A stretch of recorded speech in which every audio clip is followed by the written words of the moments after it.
Hi everyone, it's Kasia from Tarot Map, and this is the swap I was talking about that I wanted to share with you. It's the Disciples Tarot that I just got in the mail today with this beautiful postcard, and I love the little haiku kind of poem. Come to rest, glide slowly down to earth, arrive and let go. That's beautiful. Thank you, the person who did the swap with me. The deck is produced by Gamecrafter, so you know what to expect when it comes to quality, not much.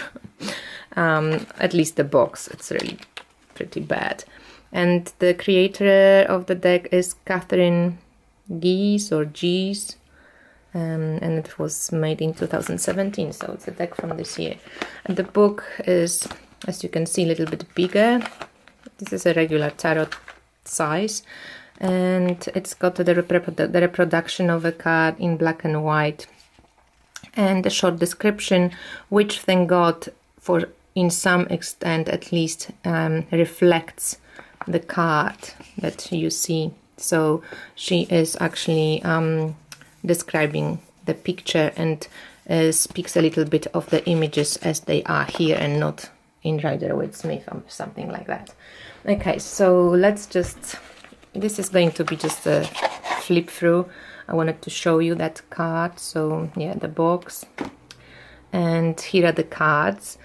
Okay, so we start with the Fool, even though in the book the Fool is put after the World, but you can see what's going on here. So she's got this black frames, which are not very obtrusive, with these little lines kind of going onto the picture. It's kind of like a collage style, and each of the figures has like a mask, a skull mask, and there's the sign. What's really strange about this deck is that the font, again, it's not the same size, and the frames are also like, you know, different. But for some reason, when you like put it onto, you know, when you put three cards one next to each other, maybe because it's a bit busier, like you don't really, I mean, it's not as annoying for me as it would be in like regular Rider-Waite-Smith, for example. So let's go. So the Fool, Magician, and I love what she writes actually in the book about the Magician, because she says, the Magician holds the mask of the disciples in her hands as she holds the balance between spiritual magic and earthly knowledge. She concentrates intently on her mask, on the power in her hands. So as you see, that's what I said, she kind of, the text is receptive to the images, which is lovely. Because as you can see also, it's a very unusual deck, and it's got this moon vibe, which I really enjoy. The Empress. So it's not going to be a deck, I think, that I'm going to take on and read for clients, but definitely a great deck for me for self-exploration. Love this Hierophant, which is a female. The Lovers. So aside the font and unevenness of the deck, the images themselves and the mood of the deck, you know, when you just like look at it, it's quite lovely. Strength. The Hermit, it's quite powerful. Right. Wheel of Fortune. And Justice.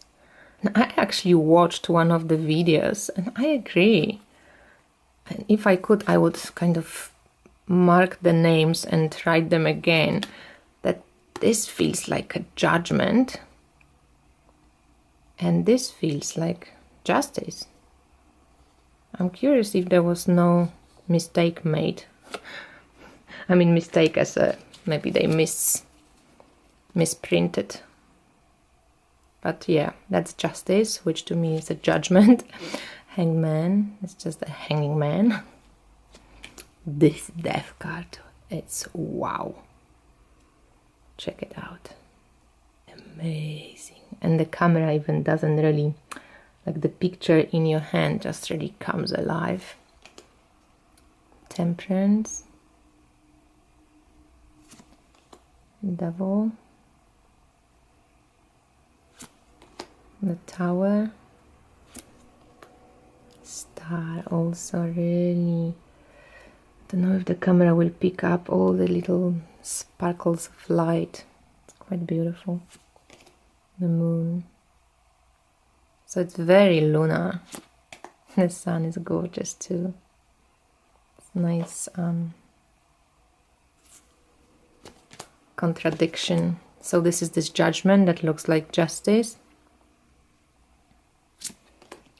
And the World. It's pretty interesting image for the World. Looks like a devil. Okay, and then we have swords, so Ace of Swords, Two of Swords, so this is quite Rider-Waite-Smith, Three of Swords, not Rider-Waite-Smith, Four of Swords, little bit Rider-Waite-Smith, Five of Swords, very Rider-Waite-Smith, Six of Swords, should I go like this, or is it annoying? Six of Swords, Seven of Swords, Eight. So definitely Rider-Waite-Smith influence in the cards. Page, Knight. I don't know, Knight of Swords. Okay, maybe the background, it's very kind of like dramatic. Queen of Swords, she's pretty awesome. And the King of Swords. And then we have Ace of Cups, Two of Cups, Three of Cups, Four. That Four is quite interesting. It's not really what Rider-Waite-Smith shows, is it? She's kind of like really happy and seems to be like fulfilled emotionally and not really being like dissatisfied or in that boring comfort zones and not noticing the other cup. I mean, it stands separately. She looks this way. Maybe she's not noticing it, but the Five, it's like all the cups are here. And Six of Cups, Seven, it's quite a beautiful image. Eight, that kind of need to select. She's not maybe walking away yet, but she's definitely thinking, should I leave this behind? Nine of Cups, that reminds me of Starchild for some reason. And Ten of Cups. I love that it doesn't have the happy family vibe. So this is Page of Cups, Knight of Cups. So there is some nudity here. Queen of Cups and King of Cups. It reminds me a little bit of a Knight of Cups, like very charming. So his Pentacles. It's quite interesting. 3, 4, 5, Misery. 6, woohoo! 7, very Rider-Waite-Smith. 8, 9, and 10. And then we have Page, Knight, Queen, King, and Wands. I quite like this image, like she's like mixing something in a cauldron and there's this like fog comes out of it, like magic is being brewed. Two of Wands. I quite like in general that wand suit. Maybe it's very Rider-Waite-Smith, that's why it's kind of easy to recognize. 7 of Wands, 8 of Wands. I see it like as a door of possibility, you know. 9 of Wands and 10 of Wands. Page. Maybe it was too fast. Page.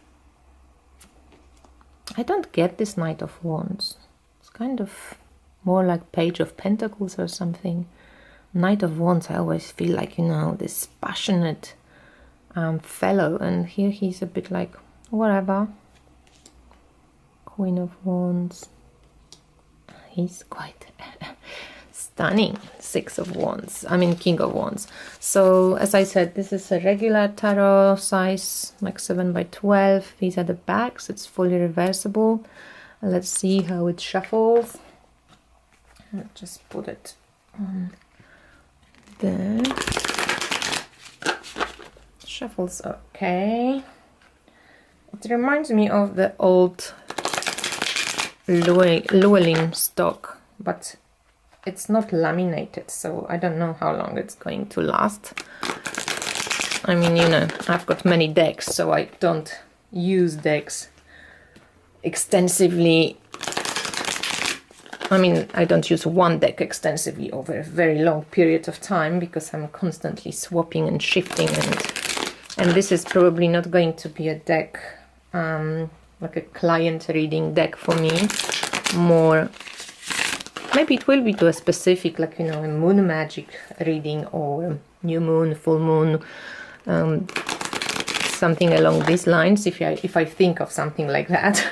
But right now it's just, yeah, it's just, it shuffles okay. Fits in the hand like 7 times 12, so the regular tarot size.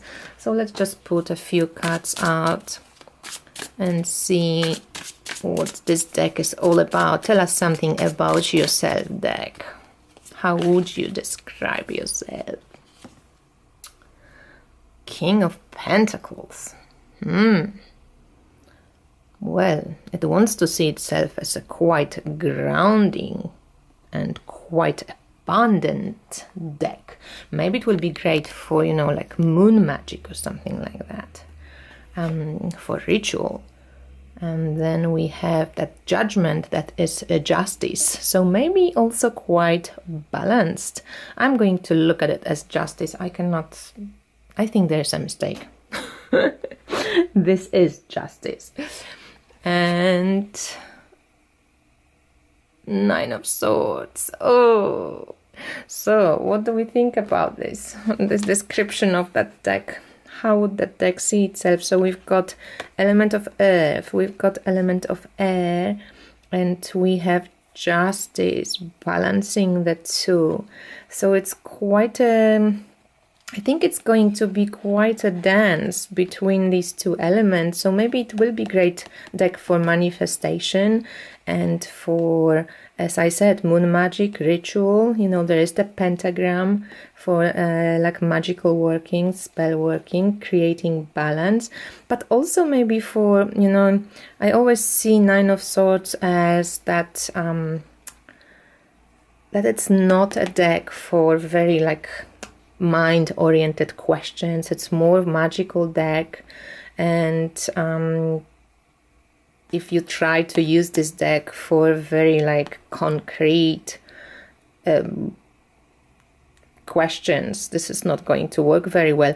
Also, I think maybe it's a cool deck to deal with fear or with dreams, dream work. You know, sometimes Nine of Swords can be like bad nightmares and dreams.